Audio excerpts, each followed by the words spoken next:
नमस्कार दोस्तों, स्वागत है आप सभी का पाथफाइंडर पर। हाल ही में क्या हुआ है, म्यांमार को लेकर एक बहुत ही इंपॉर्टेंट रिपोर्ट पब्लिश करी गई है। इस रिपोर्ट को पब्लिश करने वाला जो इंस्टीट्यूट है उसका नाम है ICG. ICG basically stands for international crisis group. ये एक तरीके का थिंक टैंक है, एक तरीके का एनजीओ है जो कि बेल्जियम से फंक्शन करता है, लेकिन दुनिया भर में इसके कई सारे ऑफिसेज हैं जो कि ऐसे स्टेट्स में बने हुए हैं जहां पर आज की डेट में परेशानियां चल रही हैं। इसी चीज़ को लेकर इन्होंने म्यांमार को लेकर अब एक नई रिपोर्ट पब्लिश करी है जिसका टाइटल इन्होंने ये दिया है कि म्यांमार में आगे जाकर स्टेट कोलैप्स कर सकती है। And mind you, state collapse का जो मतलब होता है it is much much more bigger as compare to a civil war, यानी कि ये कहना चाहते हैं कि आगे जाके म्यांमार में राज्य का पतन हो सकता है। तो समझेंगे रिपोर्ट की फाइंडिंग्स बेसिकली क्या है, रिपोर्ट ऐसा क्यों कह रही है, एंड ऑल्सो समझेंगे कि रिपोर्ट ने एग्जैक्टली कुछ चीज़ों को हाईलाइट किया है, वो किस बेसिस पे ये कह रही है कि स्टेट कोलैप्स क्यों कर सकती है।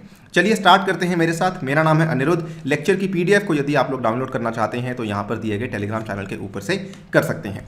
ऑल्सो पाथफाइंडर आपके लिए लेकर आया है एक एक्सक्लूसिव विशेष टेस्ट सीरीज जिसको कि आप अपने घर बैठ के अटेम्प्ट कर सकते हैं। सिंपली आपको अनअकैडमी की लर्निंग ऐप को डाउनलोड करना है और एवरी डे 12:30 बजे आप इस टेस्ट सीरीज में हिस्सा ले सकते हैं। बताना चाहूँगा test series completely free of cost है और ये 6 के 6 दिन आपको अलग अलग सब्जेक्ट्स के ऊपर से टेस्ट पूछे जाते हैं जिसको आप आसानी से अटेम्प्ट कर सकते हैं। इसमें अगर आपको अनलॉक करना है तो ये वाला कोड यूज़ कीजिए अनि यूपीएससी, जिसके चलते आप इस टेस्ट को अटेम्प्ट कर सकते हैं। और जो लोग यहाँ पे टॉप 10 रैंकर्स होंगे उनके लिए अनअकैडमी काफ़ी सारे अवार्ड्स भी लेकर आया है।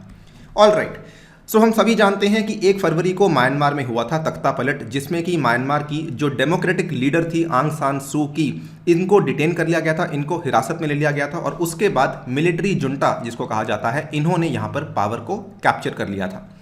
मिलिट्री जुंटा ने जब पावर को कैप्चर किया था तो इन्होंने यहाँ पर ये कहा था कि हम 1 साल के लिए पावर को कैप्चर कर रहे हैं और 1 साल के लिए हम एक आपातकालीन स्थिति को घोषित कर रहे हैं, इस उम्मीद में कि 1 साल के बाद जाकर हम इलेक्शंस को कंडक्ट करवाएंगे। और मिलिट्री के जो हेड थे, जिनका नाम यहाँ पर आप देख सकते हैं, मिन आउंग हिलांग, ठीक है, ये इनका नाम है, ये इस पर्टिकुलर इंसान का नाम है। इनको उम्मीद ये थी कि 1 साल के बाद जब दोबारा से चुनाव होगा तो इनको ही प्रेसिडेंट के लिए चुना जाएगा। लेकिन अब जो स्थिति चल रही है, और आई थिंक आप खुद भी जानते ही होंगे, म्यांमार में स्थिति काफ़ी ज़्यादा खराब चल रही है, काफ़ी ज़्यादा अनस्टेबल चल रही है। ऐसा बिल्कुल भी नहीं लग रहा कि आगे 1 साल के अंदर अंदर थोड़ी बहुत भी स्टेबिलिटी म्यांमार में आ सकती है। इसको समझ लेते हैं ऐसा हम क्यों कह रहे हैं। देखिए, जब से तख्ता पलट हुआ है तब से म्यांमार में ऐसा मान लीजिए बहुत सारी भिड़ंत हुई है, बहुत सारे क्लैशेस हुए हैं आर्मी के बीच में और पुलिस के बीच में और साथ में लोगों के बीच में।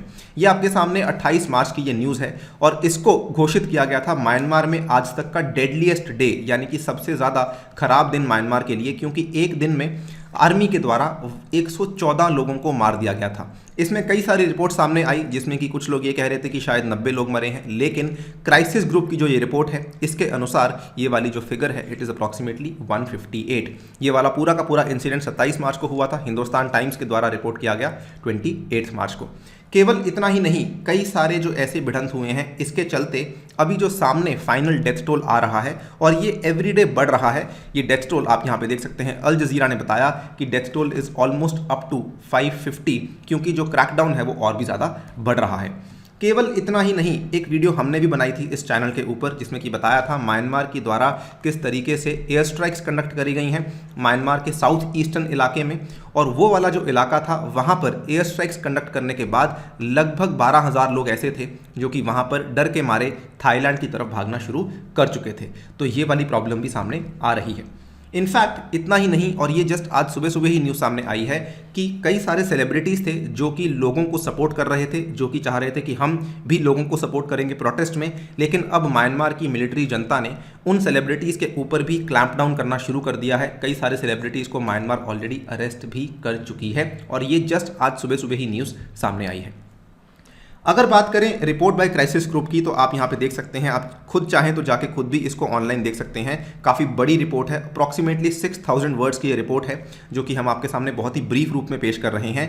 द कॉस्ट ऑफ द कू, यानी कि जो तख्ता पलट हुआ है उसकी क्या लागत देनी पड़ेगी म्यांमार को, उसकी लागत इतनी होगी कि आगे जाकर म्यांमार में राज्य पतन हो सकता है।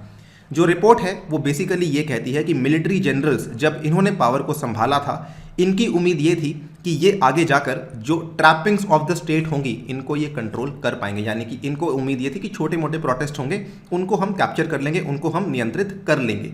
लेकिन ये इसके बावजूद भी पूरी की पूरी कंट्री के ऊपर अपनी विल को इम्पोज करने में नाकामयाब हैं। ना तो ये यहाँ पर किसी प्रकार का लॉ एंड ऑर्डर मेंटेन कर पा रहे हैं, ना ही ये जो भी पब्लिक सर्विसेज प्रोवाइड करनी थी उनको इफेक्टिवली प्रोवाइड करवा पा रहे हैं। और ये म्यांमार की स्थिति बन चुकी है। आप यहाँ पे देख सकते हैं कई सारे उदाहरण आपके सामने मैं पेश करने वाला हूँ। सबसे पहले तो लोगों ने आज लगभग 2 महीने से ऊपर का टाइम हो चुका है, 2 महीने 5 दिन हो चुके हैं, लेकिन अभी तक people are continuing to protest in Myanmar. ठीक है, क्यों? क्योंकि मिलिट्री जिस तरीके से हिंसा कर रही है लोग उसको बिल्कुल भी प्रॉपरली एक्सेप्ट नहीं कर रहे हैं, और बिल्कुल लाजमी है, बिल्कुल सही है, लोग आखिरकार एक्सेप्ट करें भी तो क्यों करें। ठीक है, यहाँ पर क्योंकि नॉर्मली जो है लोग इसको एक्सेप्ट नहीं कर रहे हैं, तो इसके चलते जो आपका गवर्नेंस है, जो आपका शासन है और जो आपकी अर्थव्यवस्था है वो ऑलमोस्ट एक तरीके से रुक सी गई है, पैरालाइज हो चुकी है।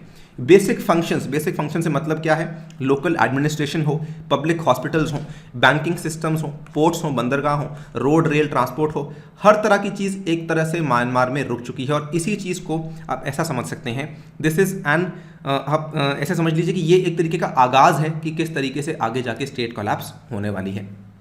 कई सारे रिफ्यूजीज़ हैं जो कि नेबरिंग कंट्रीज़ में जाना शुरू कर चुके हैं। द गार्डियन का ये वाला आर्टिकल आप देख सकते हैं, जस्ट हाल ही में पब्लिश किया गया था सैटरडे 3 अप्रैल को, कि रिफ्यूजीज़ जो हैं वो म्यांमार को छोड़ करके भारत में और थाईलैंड में जाने की कोशिश कर चुके हैं। इंडिया में आपको मालूम होगा मिजोरम में कई सारे रिफ्यूजीज़ ऑलरेडी पनाह ले चुके हैं। थाईलैंड में भी ऑलमोस्ट 10,000 से अधिक रिफ्यूजीज़ हैं जो कि एयर स्ट्राइक के बाद आना शुरू कर दिए थे। इसके बाद इतना ही नहीं, म्यांमार के अंदर कई सारी चाइनीज़ फैक्ट्रीज़ को भी अटैक किया गया था, और ये वाली जो न्यूज़ सामने आई थी ये अप्रॉक्सीमेटली 15 मार्च को न्यूज़ सामने आई थी। हालांकि इस पर्टिकुलर इंसिडेंट की वजह से बीजिंग काफ़ी परेशान रहा, चाइनीज़ काफ़ी परेशान रहे, लेकिन अगेन इसका मतलब क्या है कि अगर आपकी फैक्ट्रीज बंद हो रही हैं, यानी कि कल को म्यांमार के अंदर मैन्युफैक्चरिंग की स्थिति भी खराब हो रही है। तो आप समझ सकते हैं ना कि मैन्युफैक्चरिंग से लेकर इकोनॉमी से लेकर हर तरह की जो भी खराब चीज़ हो सकती है किसी देश के लिए, वो म्यांमार में आज हमें देखने को मिल रही है। इनफैक्ट आगे जाके इस चीज़ का डर भी बताया जा रहा है कि शायद जो शहरी लोग हैं, जो अर्बन लोग हैं, उनके द्वारा एक आर्म्ड रेजिस्टेंस भी सामने आ सकता है। और इस चीज़ को लेकर कई सारे लोग इसलिए कॉन्टेम्पलेट कर रहे हैं, कई सारे लोग सोच रहे हैं कि ये होने वाला है। ये वाला जो दृश्य आप देख रहे हैं ये कोई छोटी बात नहीं है। कई सारे यहाँ पे लोग ऐसे हैं जो कि अपने घरों से शील्ड्स को तैयार करके ला रहे हैं। ये आप देख सकते हैं, this is something called as a home grown shield. क्योंकि अगर आप वैसे मार्केट में होम ग्रो अगर कोई शील्ड लेने जाएंगे तो आपको शील्ड नहीं मिलेगी, तो लोग बेसिकली मिलिट्री को काउंटर करने के लिए अपने अपने हथियारों का इस्तेमाल करना शुरू कर रहे हैं, अपने घर पर बनाए हुए हथियारों को इस्तेमाल करना शुरू कर रहे हैं। तो ये आप देख सकते हैं, आउटलुक मैगजीन ने कवर किया, protesters adapt tactics after Myanmar police use violence. तो ये भी एक बहुत ही इंपॉर्टेंट बात है कि इस तरह की चीज़ भी सामने आ सकती है आने वाले कुछ टाइम में। केवल इतना ही नहीं, रिपोर्ट ये भी कहती है कि आगे जाकर गृह युद्ध भी हो सकता है।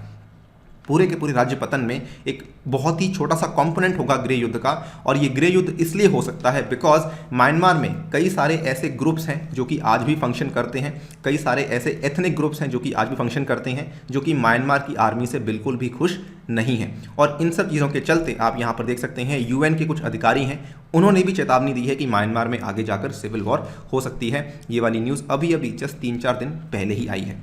इसके अलावा बात करें, कुछ और भी छोटी मोटी चीज़ें हैं। बैंकिंग सिस्टम्स फंक्शन नहीं कर रहे हैं। मोबाइल पेमेंट ऐप्स जो होती हैं, जैसे भारत में आपने देखा होगा भीम की ऐप है, जैसे एयरटेल पेमेंट की ऐप है, पेटीएम की ऐप है, ये सब चीज़ें वहाँ पे फंक्शन करना बंद कर चुकी हैं, जो भी उनके वर्जन्स होंगे। इनफैक्ट लोग यहाँ पर ये भी कह रहे हैं कि bank run is possible. Bank run क्या होता है? कई सारे लोग ऐसे हैं जो कि बैंकों में जाना बंद कर चुके हैं, क्योंकि उनको इस चीज़ का डर लगता है कि अगर हम बैंक में जाएंगे तो मिलिट्री हमें अरेस्ट कर लेगी, कोई ना कोई आरोप लगा के हमें हिरासत में ले सकती है। मिलिट्री ने दूसरी तरफ क्या किया है कि उन्होंने बैंकों को ये चेतावनी दे दी है कि हम आपको नेशनलाइज कर देंगे अगर आपने हमारे जो दिए गए दिशा निर्देश हैं उनको फॉलो नहीं किया। इस पूरी की पूरी चीज़ के चलते जो लोग जिन्होंने बैंकों में अपना पैसा जमा किया हुआ था वो पूरा का पूरा पैसा निकाल सकते हैं, जिस फिनोमिना को कहा जाता है बैंक रन। और अगर बैंक रन हो जाती है उसके बाद आप खुद समझ लीजिए कि अगर लोग अपना पैसा बैंकों में से निकाल लेंगे तो बैंकिंग फैसिलिटीज़ खत्म हो जाएंगी, बैंक चलना बंद कर जाएंगे। बैंक चलना बंद कर जाएंगे तो बैंक किसी भी अर्थव्यवस्था का एक बहुत ही अमूल्य हिस्सा होता है। अगर वो खत्म हो जाएंगे तो आप समझ सकते हैं अर्थव्यवस्था एकदम तहस नहस हो सकती है। ठीक है, इसके अलावा फूड इनसिक्योरिटी की चीज़ें सामने आ रही हैं, मार्केट कंप्लीटली डिसफंक्शन हो रही है एंड जो नॉर्मल खाने पीने की चीज़ें थी उनके दाम बढ़ रहे हैं। सेम चीज़ हुई थी जब रशिया में रेवोल्यूशन हुआ था 1917 में, तब भी ऑलमोस्ट सेम चीज़ हुई थी, राइट। तो आप खुद समझ सकते हैं कि अब इसके बाद और चीज़ें क्या क्या हो सकती हैं। यूएन का वर्ल्ड फूड प्रोग्राम है, इसने जस्ट अभी 2-3 हफ्ते पहले इस चीज़ को लेकर चेतावनी दी थी कि म्यांमार में जो फूड इनसिक्योरिटी है वो काफ़ी बढ़ सकती है, खास करके उन लोगों के लिए जो कि बहुत गरीब हैं, जो कि बहुत ज़्यादा वल्नरेबल श्रेणी में आते हैं। तो ये चीज़ ऑलरेडी यूएन वार्न कर चुकी है। अल्टीमेट रिजल्ट क्या है, ये सब चीज़ें अब इतनी सारी चीज़ें आ चुकी हैं, खाने पीने से लेके अर्थव्यवस्था से लेके आपका सड़क काम नहीं कर रही, रोड रेलवेज काम नहीं कर रहे, पोर्ट्स काम नहीं कर रहे। Tell me something which is working. कोई भी ऐसी चीज़ नहीं है जो कि यहाँ पर काम कर रही हो। एटीएम मशीनों के सामने लाइनें लगी हुई हैं, लोग अपने पैसे को विड्रॉ करने में लगे हुए हैं, पूरी की पूरी चीज़ जो है। साथ ही में गृह युद्ध भी चल रहा है, गृह युद्ध की चेतावनी आ रही है, एयर स्ट्राइक चल रही है, खुद की आर्मी अपने ही लोगों के ऊपर एयर स्ट्राइक करवा रही है। इसका मतलब साफ है कि कंट्री जो है वो राज्य पतन की तरफ अग्रसर हो रही है। हालांकि एक सिल्वर लाइनिंग है जो कि रिपोर्ट ने पब्लिश करी है। वो रिपोर्ट में उन्होंने ये कहा है कि क्योंकि मिलिट्री एक तरफ हो गई है तो कई सारे जो छोटे मोटे ग्रुप्स थे जो कि म्यांमार में बने हुए थे, between the Burman majority and minority ethnic के जो ग्रुप्स थे, उनके बीच में सॉलिडारिटी, उनके बीच में एकजुटता देखने को मिल रही है, जो कि काफ़ी नई चीज़ है, म्यांमार में आज तक हमें देखने को नहीं मिली थी। इनफैक्ट ऐसा भी कहा जा रहा है कि शायद आगे जाके म्यांमार में एक यूनिटी गवर्नमेंट बन सकती है जो कि मिलिट्री को काउंटर करने के लिए बनाई जाएगी, जो कि एक डेमोक्रेटिक गवर्नमेंट हो सकती है। फिलहाल के लिए इतना ही, लेकिन हम यही उम्मीद करेंगे कि म्यांमार की जो सिचुएशन है वो स्टेट कोलैप्स तक ना जाए और इस चीज़ को जल्दी ही कुछ ना कुछ करके ठीक करवा दिया जाए। अगर दुनिया भर के बड़े बड़े देश चाहें तो डेफिनेटली इसको काबू में ला सकते हैं, लेकिन अ लॉट विल डिपेंड कि एग्जैक्टली वो लोग यहाँ पर क्या करते हैं। खत्म करने से पहले बताना चाहूँगा, अनअकैडमी फिर से इस रविवार के दिन आपके लिए लेकर आया है कॉम्बैट का इनिशिएटिव, जिसमें अगर आपको हिस्सा लेना है तो ये वाला कोड यूज़ करना होगा, अनि UPSC, और जो लोग विनर्स होंगे उनके लिए 4 करोड़ का स्कॉलरशिप पूल बनाया गया है जो कि वो लोग यहाँ पे जीत सकते हैं। इसके अलावा अनअकैडमी का UPSC CSE का कॉम्प्रिहेंसिव GS कोर्स है, जिसमें कि 2 तरह की ऑप्शंस अवेलेबल हैं। एक आपके पास प्लस कोर्स है, दूसरा आपके पास आइकॉनिक कोर्स है, और दोनों कोर्सेज में यदि आपको 10% का डिस्काउंट चाहिए तो ये वाले कोड को इस्तेमाल करना ना भूलें, अनि UPSC। डायरेक्टली आपको इन प्राइसेस की जगह इन प्राइसेस में कोर्स अवेलेबल हो जाएगा। आइकॉनिक कोर्स की कुछ खास चीज़ें हैं, इसमें आपको पर्सनल गाइडेंस मिलती है, स्टडी प्लानर मिलता है, स्टडी मटेरियल मिलता है, ये सब चीज़ें हैं जो कि आपको प्लस कोर्स में नहीं मिलती हैं। तो सोच समझकर अपना फैसला आप ले सकते हैं। इसमें अगर आप अभी लेते हैं, यानी कि अप्रैल 28 के पहले लेते हैं, उस केस में आपको जो ये वाला ऑफर है 12 महीने की जगह 16 मंथ्स के लिए आपको कंप्लीट सब्सक्रिप्शन अवेलेबल करवा दी जाएगी, यानी कि 2022 का जो प्रीलिम्स है तब तक आपको ये सब्सक्रिप्शन अवेलेबल करवा दी जाएगी। अगर आप कॉम्बो कोर्स लेते हैं तब भी जो है आप यहाँ पे 10% डिस्काउंट ले सकते हैं अनि UPSC कोड के माध्यम से। ये वाला आपका कॉम्बो कोर्स है। अगर आप अलग से ऑप्शनल कोर्स लेते हैं तब भी आप 10% डिस्काउंट ले सकते हैं। अन्य एग्जाम्स के लिए भी सेम चीज़ है, SSC, bank, railway, state PCS, अगर आप कोई भी कोर्स लेना चाहते हैं ये वाले कोड की मदद से आप सीधा 10% डिस्काउंट ले सकते हैं। इसी के साथ आपसे लेता हूँ विदा। Thank you for listening, stay tuned and stay safe.